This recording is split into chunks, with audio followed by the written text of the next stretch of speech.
নতুন আরেকটি ভিডিও নিয়ে হাজির হয়ে গেলাম। তবে মূল ভিডিওতে যাওয়ার আগে অবশ্যই চ্যানেলকে লাইক সাবস্ক্রাইব করে চ্যানেলের সাথে থাকবেন, এটা অনুরোধ।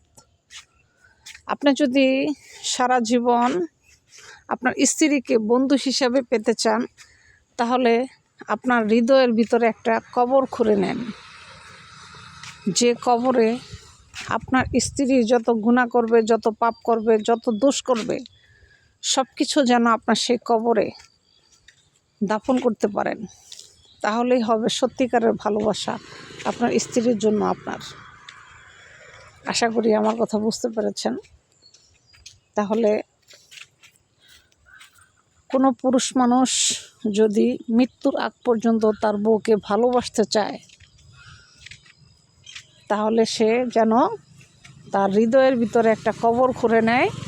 আর সেই কবরটি হবে এরকম, যে কবরের ভিতরে স্ত্রীর যত গুনাহ, স্ত্রীর যত দোষ ত্রুটি, স্ত্রীর যত ভুল, স্ত্রীর যত অন্যায় অত্যাচার, সব কিছু যেন ওই কবরে উনি দাফন করতে পারে। আপনার হৃদয়ে সেই একটা কবর খুঁড়ে নেবেন। ভিডিওটি ভালো লাগলে অবশ্যই লাইক সাবস্ক্রাইব করে চ্যানেলের সাথে থাকবেন।